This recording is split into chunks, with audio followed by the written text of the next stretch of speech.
Good afternoon, Slackers. It's Jack Slack here. Fights Gone By podcast, episode 15. Quick apology up front. This is going to be a very to-the-point episode. I don't want to skip over anything important that happened this weekend, but we got a huge event coming up next weekend. I was going to go, but turns out that this has fallen on like the most hectic time of the year for me, which is why I am now struggling to get this and my articles out this week. But I got my McGregor Alvarez one written, and I thought better talk about that because, you know, that's the one that people want to hear about. Plus, it brings in tons of views. That I did the very first episode about McGregor Diaz, and that one got like 40,000 views on YouTube. So it's a good topic to be talking about. So the UFC is finally moving in on New York. If you saw the New York Assembly meeting on MMA, it was absolutely painful. Everyone who was anti-MMA didn't seem to know what was legal in MMA. There was a black guy who compared it to slaves fighting on the plantations. There were a couple of mums who were in favour of MMA because their kids did martial arts and they liked to use nunchucks, and that made them better people. It was just dreadful all round. But the upside of the UFC paying off the right people this time, allegedly, is that professional MMA is now legal in New York, the state. And now we have an event in Madison Square Garden. MMA is now where boxing was in the 40s and 50s. Yes! And if we're lucky, Madison Square Garden will become the new centre of MMA. We won't have to do seedy casinos in Las Vegas anymore. Certainly Conor McGregor is swearing off Las Vegas, apparently, because they want to fine him for that bottle-throwing incident. And on the, not the undercard, on the rest of the card is amazing. You've got Tyron Woodley defending his newly won welterweight title against Stephen Thompson. You've got Joanna Jędrzejczyk versus Carolina, that girl, whose name I can't say. You've got Weidman versus Romero, Gasolin versus Cerrone, Tate versus Pennington, Edgar versus Stevens, Nurmagomedov versus Johnson, Evans versus Kennedy, Natal versus Boich, Miller versus Alvarez. Oh, finally, someone I don't know. There we go. Muhammad versus Luke. And then Carmouche versus Chookagian. That is an astonishing card. You've got 11 fights there where you know both participants. And that is rare, even on a pay-per-view nowadays. But let's talk about the fight. The big fight. The one that we all care about. Whether or not you believe Conor McGregor deserves this shot at the lightweight title in the most stacked division in MMA, without having to prove any sort of consistency against all those guys who are horrible stylistic matchups for him but are much further down the rankings, this is an awesome fight. Alvarez coming off that sensational win over Rafael dos Anjos. Dos Anjos had a rough one this weekend. Might have got back into things too soon, but Tony Ferguson looked astounding. We'll see if I have time to touch on that later on, but my priority today is McGregor versus Alvarez. Now, obviously, Eddie Alvarez, a very different opponent to Nate Diaz. Nate Diaz, I said in the very first podcast that I felt like Diaz wasn't a lightweight who would make McGregor feel his weight, but he was one who would make McGregor feel his reach and his range. That's height and reach. And that proved to be the case. I mean, you saw in the very first fight, McGregor was swinging those left hands, and the length of Diaz's stance and the length of his body meant that he could lean with them, and a lot of those left hands McGregor was swinging really long on, leaning for, and not getting that much heat on, whereas when he's hitting guys who are a bit shorter than him, he can plough right through their head with the left hand. Find their chin. Find their chin. I will not be doing bad impressions of Irish people on the podcast today. That's how you alienate a large portion of your demographic. There's more to Ireland than this. Last one, I promise.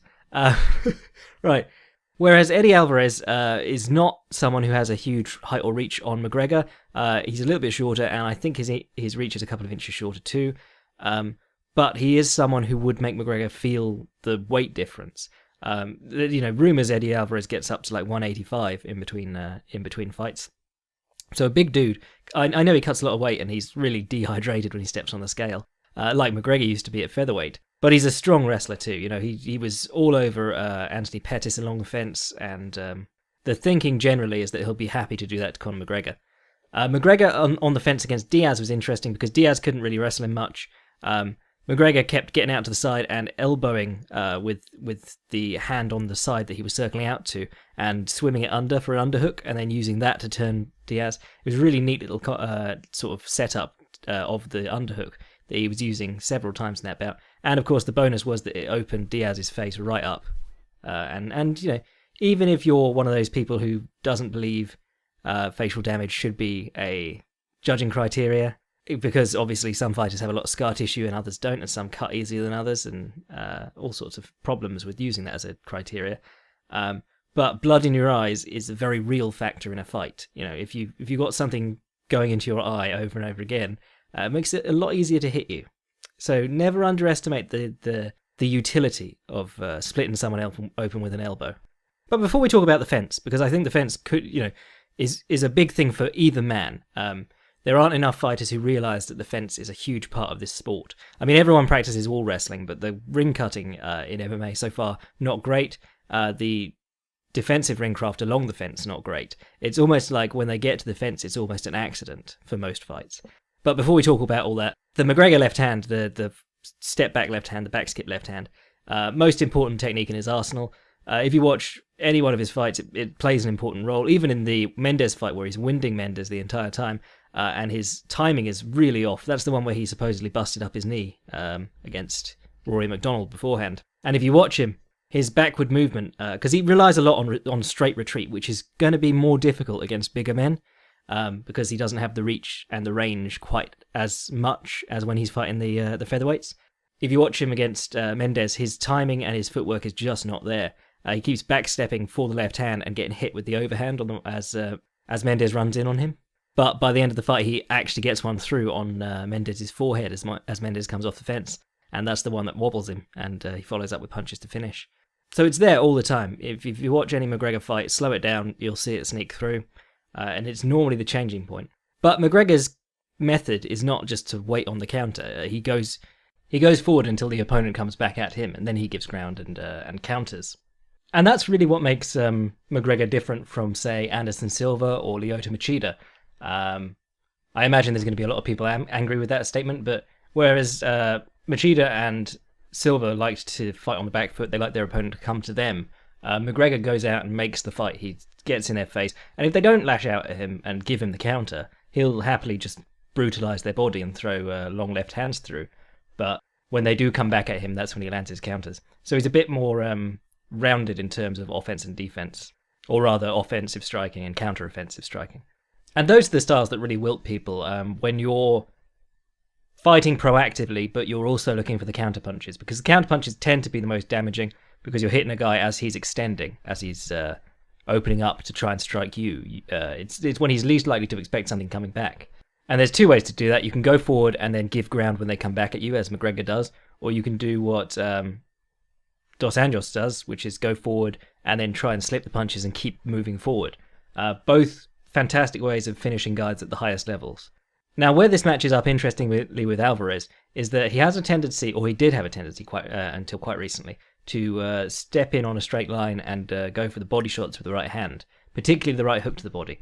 And if you watched his fight with Donald Cerrone, he ate a lot of intercepting knees, which winded him.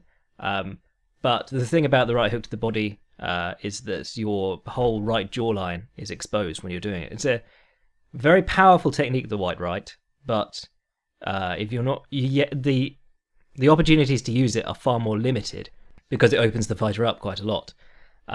There's a few guys who've been good at it. Well, Canelo's good at it nowadays.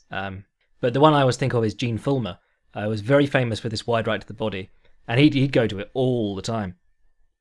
And when Sugar Ray Robinson lost a fight to him, and then in their rematch, Robinson called his training Operation Left Hook, and he was working on drawing the right hand to the body to counter with the left hook to the jawline. And the punch that he lands is regularly referred to as the best punch ever, and it looks like he's going backwards. And if you watch the film footage from the time, it barely looks like it's there at all. It's a very quick punch. And while the angles are different with a southpaw versus an orthodox, it's the same opening. It's when your right hand leaves your guard for that long, the left side of your head is quite open. So that's the interesting thing. You would hope that Alvarez just stays away from that, because there's not really much point in chasing the body shots. He can try. He can move McGregor to the fence and then look for the body shots, which is exactly what Diaz did. If we recap that Diaz fight, Diaz was getting nailed when he was reaching for McGregor. He was reaching out with jabs, and McGregor would he was using an inside parry to the left straight, and also pulling back and throwing the left straight. He had a couple of counters which were quite nice. But in the second round, Diaz stopped reaching for him, and he just put his forearms up and started walking forwards. And you'll notice that McGregor was nowhere near as effective from that point on, sort of. Because there's two ways to mess with a counterpuncher. You feint them out, you scramble the signal with static by throwing so many feints and then real non-committal punches, so jabs and things like that. Or you just put your gloves up and you walk straight at them. Because it's a lot easier to land a good counterpunch and get off scot-free than it is to land a punch on someone who's completely shelled up without them then punching you back. So that's what Diaz was doing. He was just walking forward with his forearms up, and McGregor would try and hit him, and then Diaz would get into a nice little exchange with him, rather than before where he was jabbing, missing, and getting countered. But one way that I think, and this is just a good insight into boxing form generally, you don't see a lot of fadeaway left and right straights knocking people down in boxing, because typically boxers are a lot better at staying on top of their feet. Mixed martial artists will lash out a bit more. But the problem with a counterpunch that requires you to give ground straight backwards is that it's the same with any time you go straight backwards. You will always hear boxing coaches shouting to their charges, don't go straight back, circle out, circle out. That's because it's fine to take one step back, but if you're happy to take another step back and then another step back, eventually you're going to hit something. And this is what I was talking about earlier. The ring or the cage is like the most important and underused weapon in every combat sport. Because for a pressure fighter, that makes all the difference. For an outfighter, staying off it makes all the difference. Now, if you watch McGregor sparring with that South African lad, whose name I can't remember at the moment, it's Van Herders. I'm not even going to attempt it, but he's a good little boxer. But if you watch McGregor training with good boxers, you'll notice that the opportunities for that left hand just aren't there as often. And that's not saying that McGregor's boxing is bad, but that's saying that punch is a lot harder to land clean on good boxers.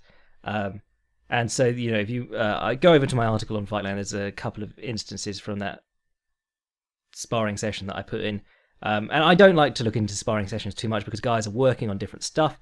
Very famously, Muhammad Ali would always work on his worst stuff in sparring. So you could go and watch him getting beaten up by a young Larry Holmes, and then the next night he'd go and defend the world title.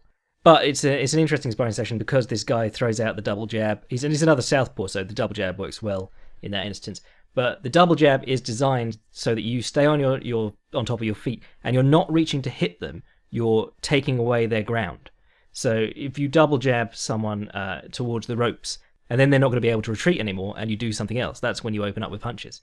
Typically, at least. For an example of a guy who did it well against southpaws, an orthodox fighter who did it well against southpaws, because the double jabbing is a little bit trickier when the hand fighting is going on. Julio Cesar Chavez used to use a double right hand. You can see Chris Weidman do exactly the same thing to Lyoto Machida, and he used that to cut the ring and to then shoot on Machida's hips.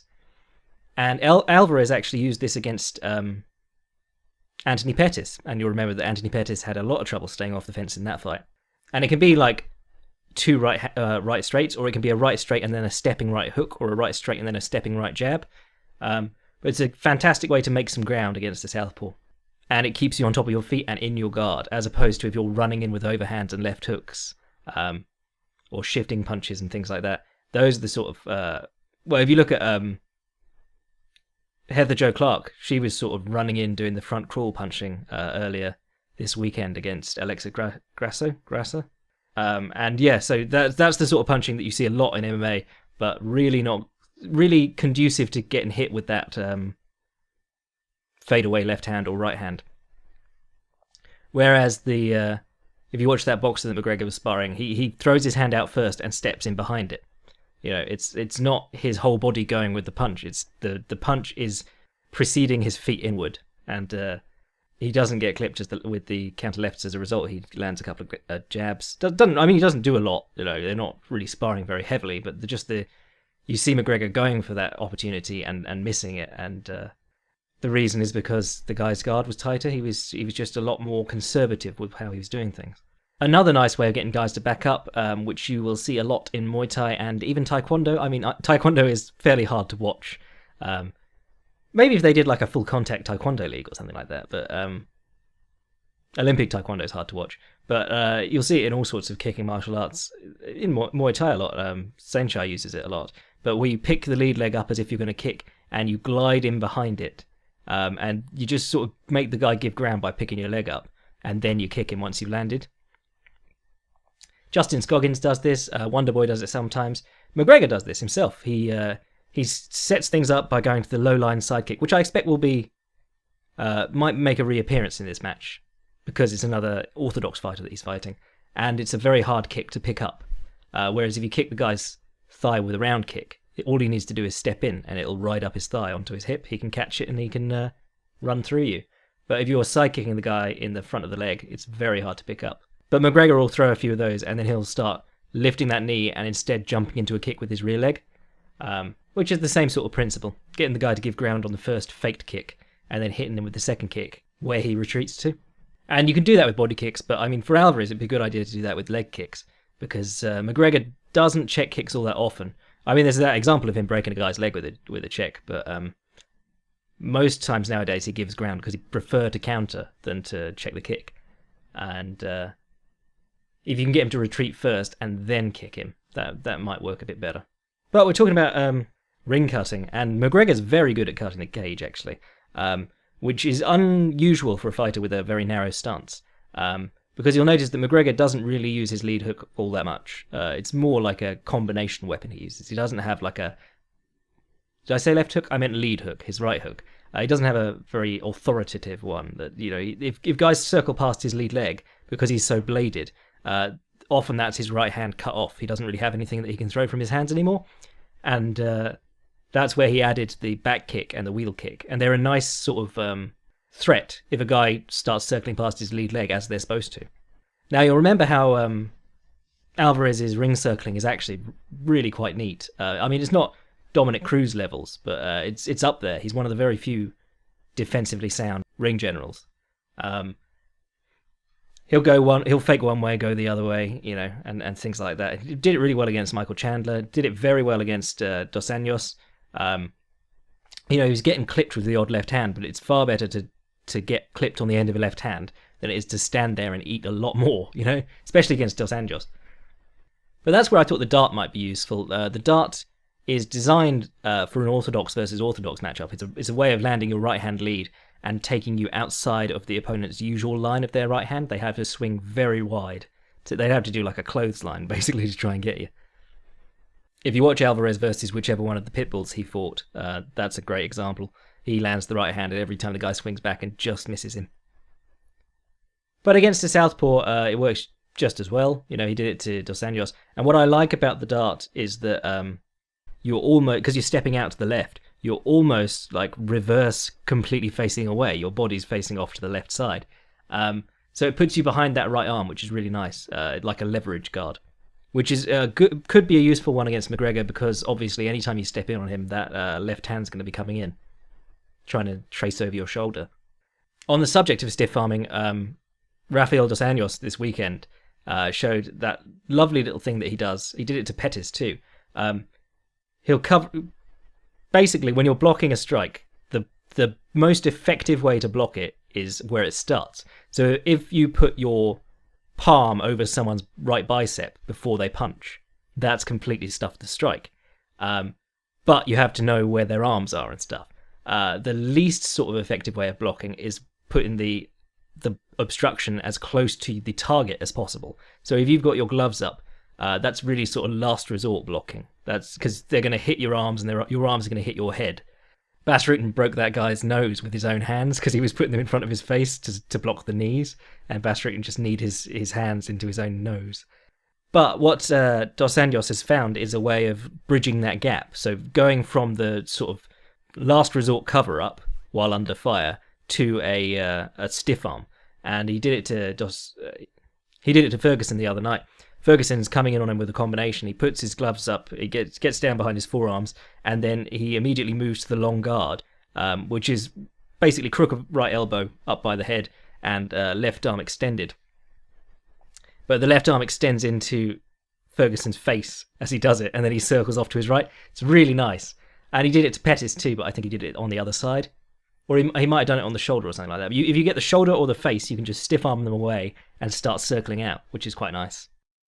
Not really related to Eddie Alvarez versus Conor McGregor, but I did say I might brush over the RDA versus Ferguson match, but there's some cool stuff in that, so I wanted to just try and sneak as much of it in as possible. So the dart could be a good idea for Alvarez. Really like that technique. It's more of sort of a point scorer and escape technique. It's not really it doesn't put you in a position to carry on. Though Stephen Thompson, who is on this card, he uses the dart to get into a southpaw stance off to his left side, and then as the opponent turns to face him and move in on him, he lands a right side kick with the leg that is now in front.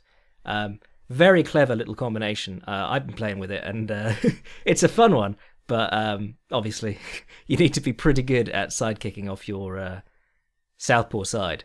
He did that to Rory McDonald. It was really nice. Don't know if you can hear the fireworks outside. It's bonfire night. Burn the Catholic.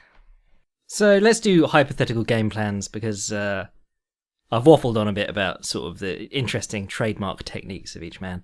I think the fence will play a big factor. I think if McGregor moves forward and gets Alvarez between him and the fence, and if he's feeling comfortable to kick, because we've not really seen him kick the body or the head that well in this division. We've seen him kick Nate Diaz's leg, but if there's one thing that the Diaz brothers are famous for, it's not checking low kicks. It would be interesting to see if McGregor can kick with confidence against Alvarez, because if he can, that's either him getting taken down, or if he can stop the takedowns, that's a huge factor. Because Donald Cerrone had great success with low kicks and body kicks, and McGregor, obviously Diaz was a taller opponent, but against shorter opponents, he's had a lot of success with high kicks and even jumping knees and things like that. Against Siva, he was doing the sort of bicycle kick into bicycle knee, fake the right low line side kick and then jump into the left knee as the guy crouches down. I think for McGregor, another important consideration is that Alvarez has been he does this sort of old school boxery thing where if you step in on him and he wants to sort of crowd you and stop you from throwing more punches, he'll squat in and put his head sort of near your sternum, and it's a really good method for stifling someone's continued offense. But if you get predictable doing it, you can be uppercutted quite well. And Dos Anjos caught him with a nice lead uppercut coming in, and the lead hand uppercut is probably McGregor's most commonly seen right-handed punch. He doesn't really punch a lot with his right hand. He mainly just sort of flashes jabs as sort of a forethought to the left hand. He's mainly a kicker and a left-handed puncher. I would hope that Alvarez has been working on catching the left high kick, because the straight left high kick double attack is a staple of standard McGregor practice. If you watched him against Dennis Siver, he was doing it even back before Ivan Bushinger, but Dennis Siver's a really obvious recent example. It's the old Krokop dilemma. If you start parrying or slipping the left hand, you're putting yourself in the path of the left high kick. And if you start holding your left arm out, braced for the left high kick, the left straight can sneak down the middle more easily. So for Alvarez, you'd want to see him getting off the fence. The dart is an excellent tool to get off the fence, circling and changing direction. Actually, there's a brilliant clip of McGregor sparring with that South African lad, where he starts circling one direction, changes direction to circle past McGregor's lead foot. McGregor has to break his stance and open it right up to try and cut the guy off, and the guy comes back with a dart and goes all the way through to the other side and escapes. And it was just cool because it was two of the things that Eddie Alvarez does quite a lot, but the lad doing this was a southpaw. Now for Alvarez, you'd want to see him get McGregor to the fence, but not in the same way. McGregor likes to work along the fence, whereas Alvarez would probably want to work on the fence. He can hold and hit pretty well. When he got a single collar tie on Donald Cerrone, he just went crazy on him and knocked him all over the place in that first round. Seeing him use the same thing along the fence, if he can dirty box decently, he could really make use of his of a weight that McGregor's not used to, the lightweight weight class. He certainly hits, as hard as McGregor. So if he can move McGregor's back onto the fence, it's very hard to hit with power from there. McGregor was using nice elbows when he broke off the fence, but if your back's on the fence and the other guy's head is underneath yours, you're not going to be able to hit him with any sort of power. And obviously, if your head is directly underneath their chin, it's just like the old infighting position, head on the chest in boxing. You can't punch like right in front of your sternum with any sort of power. And this is the consistently most underrated attacking position in MMA. John Jones does this all the time, gets guys to the fence, gets his head underneath theirs to stand them up and pin them to the fence, then he frees his hands to work the body. And if you're leaning into the other guy and his feet are underneath him, you can generate power into your punches, and he can't. Why is this relevant to the McGregor versus Alvarez match? Well, because Nate Diaz did this several times, and in the occasions that McGregor was hurt by the body shots, it was when Diaz pinned him to the fence with his head, freed his hands to bang the body. And of course, they helped fade McGregor in the 4th round.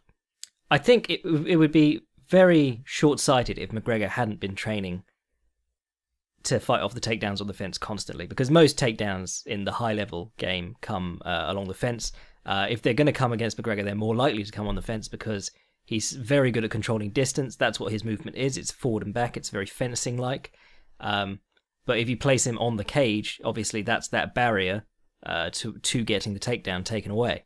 I think the sort of fight that McGregor's really going to struggle with is not so... Well, if you're a Khabib Nurmagomedov, he's going to struggle getting back up from under you and stopping you, throwing him back to the mat again. But I think if you're the average wrestler or a good wrestler in the lightweight division, I think you're probably better off using the wrestling to keep him focused on wrestling. I mean, this is what happened to Nick Diaz when he was fighting Sean Shirk. Sean Shirk has a T-Rex reach, basically, but he was able to box up Nick Diaz even while Nick Diaz was stopping all his takedowns. So you got the surprise that Nick Diaz could stop all of Sean Shirk's takedowns, but Sean Shirk was boxing him up at the same time, which was even more of a surprise. Because if a guy is wholeheartedly focused on stopping one thing, it's a lot easier to get into beating him in other areas of the game. So I think the dirty boxing clinch would be a fantastic area for Alvarez to be working. I think out of range, there's not even much point trying to box with McGregor. Might as well just, you could use the dart to get off the fence and things like that. You might as well just kick his legs or feint him towards the fence. If he stands still when you're double jabbing, you might as well hit him. But if he's going to give ground and look to counter all the time, double jabs, double right hands, you don't need to open yourself up to that. Hypothetically, of course. I'm wondering if Eddie Alvarez's active footwork will make him more of a mark to the back kick, and if McGregor will be willing to throw the back kick and the wheel kick against a strong wrestler who has stated his intention to take McGregor down. Because you don't see this all that much in MMA, but if a guy is good at circling off the fence, once he circles past that lead leg, that's maybe the best time in all of the striking arts to throw the back kick, because he's circling into it, it's cutting down the distance that you have to turn, and he's going to be walking into the impact of it. One of the best ways to hide your back kick. Frankie Edgar was doing that to Uriah Faber. That guy kicked Fabio Maldonado in the plums with it, which was just awful to watch. This guy get hoofed. If you get one of those in the nads, you're going to know about it. I think they continued that fight too. Can't remember. If Alvarez can get McGregor down, this is one of the reasons I was quite looking forward to the Dos Anjos versus McGregor fight. Dos Anjos will happily box with you and keep putting you under pressure.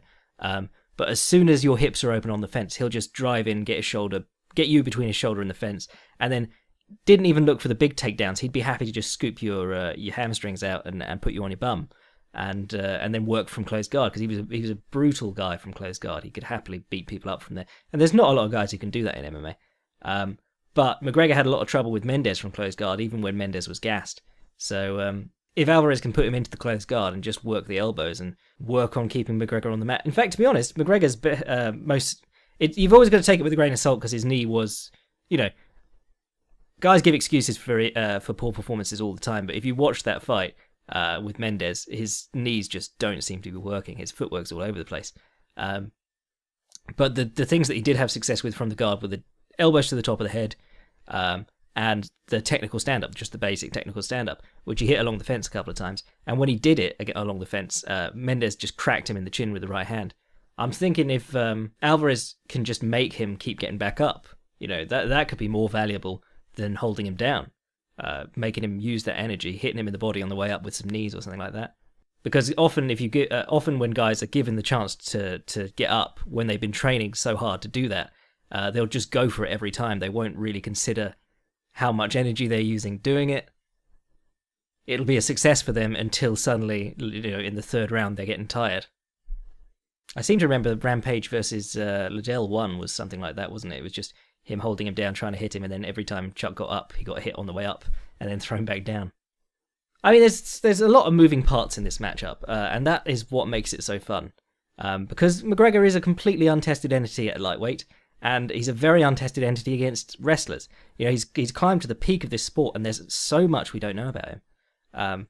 And that's, you know, a lot of people use that to detract from him, but I think that makes him very exciting. I think that I mean, he'll hype up his matches with his mouth on his own. He's a very entertaining chap, but I think those unanswered questions are probably what make him so interesting in every fight for me at the moment.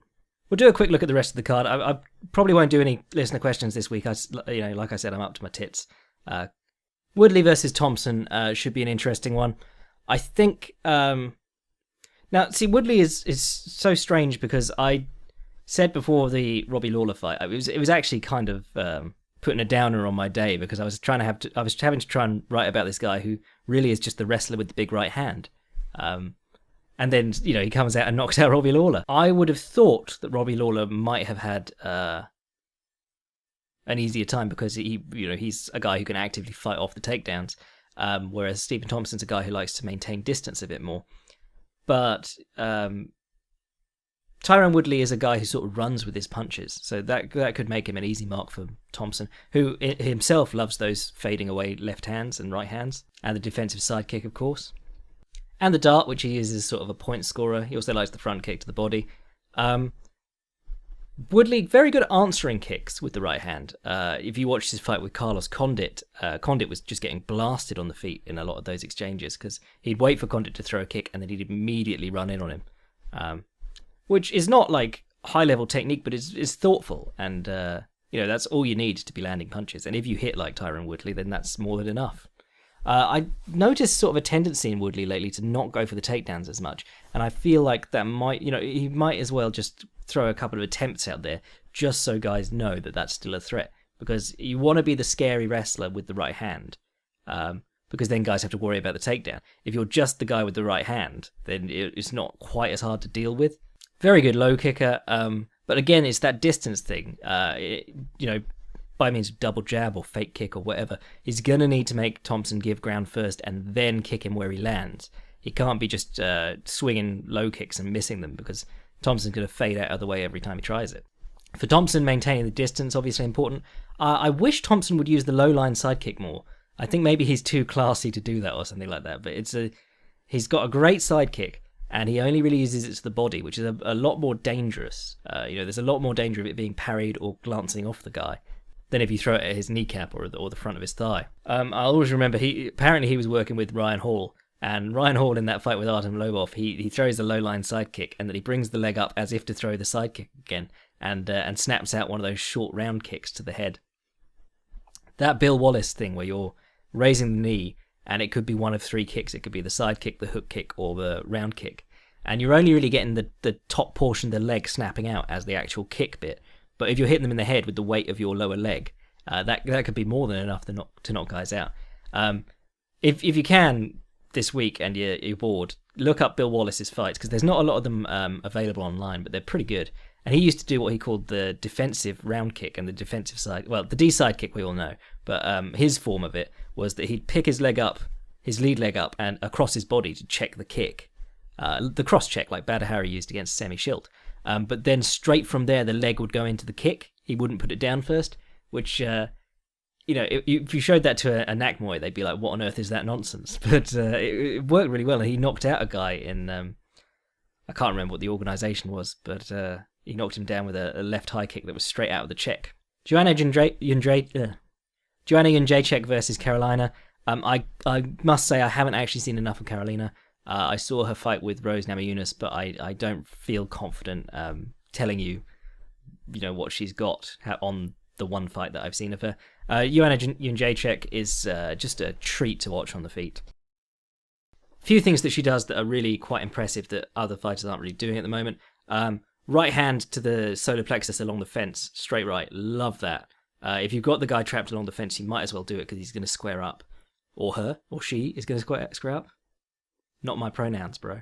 She's got some nice front kicks, push front kicks, because I'm always touting the front snap kick because it's my personal favorite technique. There's not a lot of things that I talk about that I'm at, or that I would call myself good at myself, but I love my snap kicks, my front snap kicks. But there is a place for push kicks in MMA, and I think that people who think it's got to be one or the other are underselling one technique entirely. Obviously, the right hand is a big key to her game. The jab's a good one for her.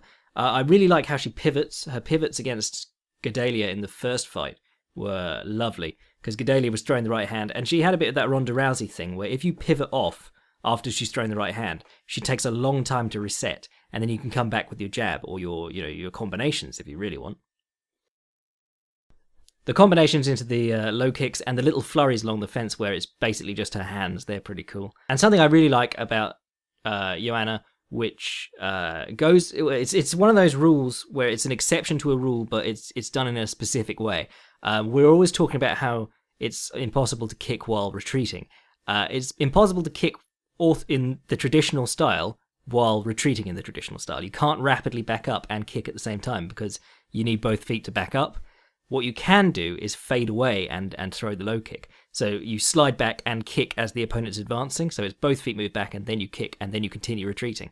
And it's very hard to do if the guy's rushing you. But if they're just going to like jab in or something like that, you can do that really well. She did that a couple of times to Penne. Did it a ton to Valerie Letourneau because that was a fight where she just went for the low kicks over and over again. It's an Ernesto Hoost special. If you want to learn more about landing low kicks, just watch Ernesto Hoost, and not even for the combinations, because everyone knows the combinations into the low kicks. But Ernesto Hoost also believed in kicking as the guy steps in, and then fading back and kicking as the guy steps in, which are two that aren't very popular in MMA, bit more dangerous in terms of takedown threat.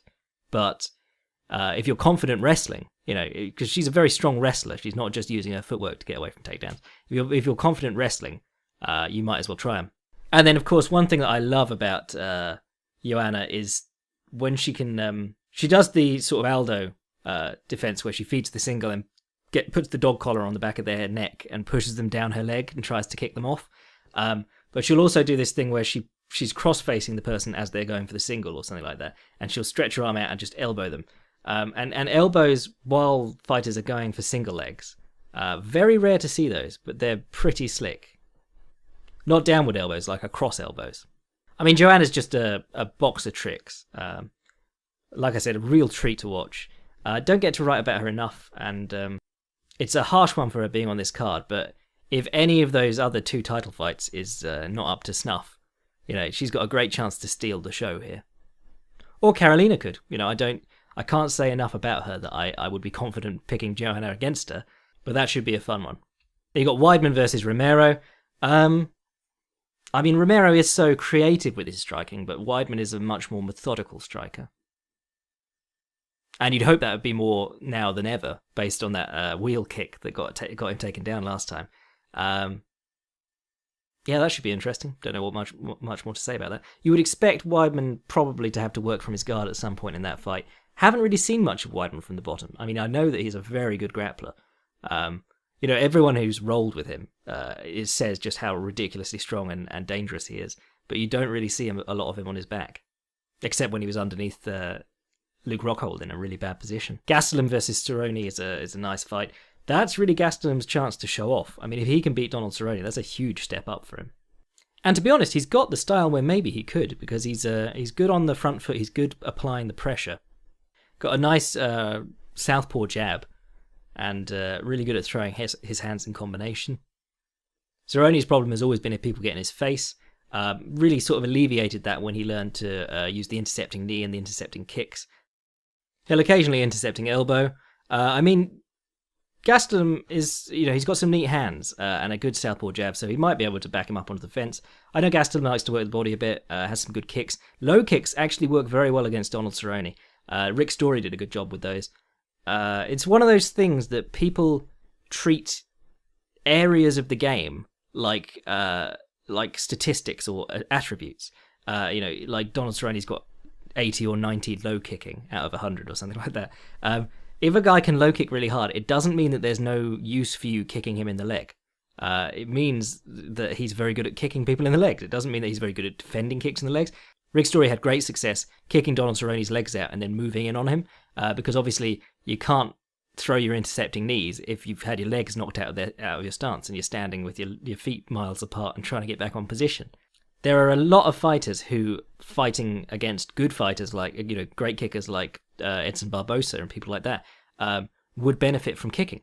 Because if your plan is to wrestle or get in on them, what's the worst that happens? They check your kick, they're on one leg while they do that, so you've got a chance to get in on them. Miesha Tate versus Raquel Pennington. This seems like a tune-up. What's Raquel Pennington been up to lately? I keep getting her confused with Pena, the one that everyone really doesn't like. Or didn't Raquel Pennington get married to Tisha Torres? That's a cute couple. Beat Beth Coher, beat Elizabeth Phillips. Okay, so she's on a 3-fight. Oh, she beat Jessica Andrade. Okay, yeah, that's legit.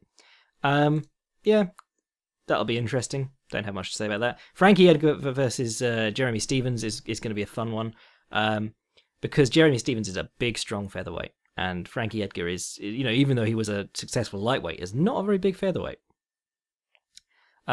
Frankie Edgar likes to change levels a lot. Jeremy Stephens likes jumping knees and uppercuts. That's a car crash waiting to happen there if he catches him. I think you'd probably expect Edgar to put the pace on him. Stephens, good cardio actually for a guy who swings as hard as he does all the time. See if Edgar uses some more low kicks, because he's got good low kicks and he just sort of refuses to use them. They were landing pretty much every time he threw them against Aldo, the first time and the second time, especially because Aldo was pivoting so much. He could hit him in the back of the leg, and he just sort of abandoned them in favour of chasing on a straight line.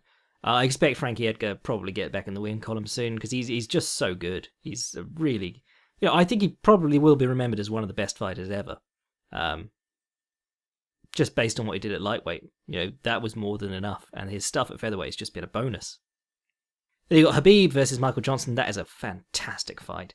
And that's probably the best fighter that... except for RDA, that's the best fighter that Nurmagomedov's had to face. Johnson doesn't have the grappling credentials of RDA, so that'll be interesting. But... more of an outfighter than RDA. Likes his low kicks a lot, though, which is sort of a bad thing to have as your main weapon in a matchup against Nurmagomedov. But, he knocked Dustin Poirier's spark out. That was a absolutely brutal knockout, and perfect timing, too. He threw the counter right hook once, and then he did it again, and the second time he caught him. It was one to get your eye in, and the next one knock him out. Absolutely fantastic. Rashad Evans versus Tim Kennedy. I'm glad that Tim Kennedy's back. Rashad Evans, I think he's pretty much past it now. He got about 3 gimmies in a row after the Jones fight. They gave him Nogueira, Little Nog, as sort of like a gimme, because Nogueira struggled so much with strong wrestlers in the past. And instead he just sort of stayed there tapping hands with him, which was really strange. Then you got that split decision over Dan Henderson, which, Dan Henderson is a guy who's not built for 3 rounds, and especially not a light heavyweight. And then he had that one against Chael Sonnen, which was pretty, Chael Sonnen is not a light heavyweight either. And then for some reason they threw him right back in with Ryan Bader after 2 years off. And then Glover Teixeira, just madness.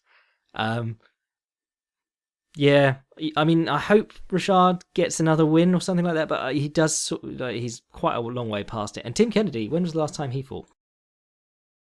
I like Tim Kennedy, but it has been a while, hasn't it? Yeah, Yoel Romero, 2014. To be honest, I thought Tim Kennedy was done with the business because he was so anti-performance-enhancing drugs. And even with USADA, they're still going to get used in this sport, Natal versus Boach, okay. Miller versus Alvarez, good fight. And then a couple that I don't know. So that's basically the whole card done there. Didn't have time to recap the weekend this time, but Phil Davis looked really good. Liam McGeary, low right hand was sort of plaguing him throughout. I feel like he's one of those guys who's so used to being bigger than the other guy, or taller that is, that he doesn't really keep his own defense in mind on the feet. And then Rafael dos Anjos versus Tony Ferguson. Ferguson looked magnificent. I thought he was absolutely brilliant. RDA was thrown right from the beginning. He seemed to want to stand in the middle of the cage rather than do his usual ring cutting thing. Ferguson just, so much to say about that performance, and I don't think I'm going to be able to write an article about it this week. What I love about Ferguson is that he's found a few weird things that he really likes and got good at them, like the elbows and the upside down shot and the front kicks, just weird quirks. But he's rather than say, I'm going to learn to low kick and do this and do this and do this, everyone has like this set of techniques that everyone has to learn. And instead, he's just done his own thing. He's throwing these weird stepping straights and things. His low kicks were really good, actually. It showed exactly what Eddie Alvarez showed. You can really mess with RDA's stance because he stands very heavy on his feet because he wants to keep advancing, which means he's not always in the position to check low kicks. Really liked the salsa stuff, actually. I mean, I know everyone hates the dancing in the middle of the fight, but it links back to capoeira. In capoeira, they have the jinga or ginga. I don't know how it's pronounced, but it's spelled Ginga, and it's the back and forth movement from one foot to the other. Silva showed it very briefly against Patrick Cote, and I loved it then, and I love it now. But having that set, like little dance, well, every dance has like a set little few steps that you go through as the base. Even if you're in the club and you're just shifting from one foot to the other, that basic movement there is almost the same as when you hear coaches in boxing talk about long rhythm and short rhythm. Getting in rhythm, and it's easier to start moving from a moving start than it is from a static start, and it also hides your motion a lot more. So however you want to dance, if you can move like that and comfortably step into a strike afterwards, go for it. In fact, a lot of the stuff he was doing in that fight reminded me of Jersey Joe Walcott, and anyone who reminds me of Jersey Joe Walcott is a boy for life. Right, I'm Jack Slack. This has been Fights Gone By podcast. I'm off to continue my hectic week. Sign up to the Patreon if you're not already on it. We've got 2 history episodes, which are basically lectures. Subscribe to the YouTube if you're not subscribed. Send your mail. I know I didn't read any mail this week, but I will next week, I promise. Send your mail to fightsgonebypodcast@gmail.com. I'll probably read some from this week. I don't want you guys feeling like you sent your emails for nothing. Huge event this weekend. Can't wait to be done with the week and just sit down and watch the fights. And I'll catch you next week to talk about them. Right, cheers.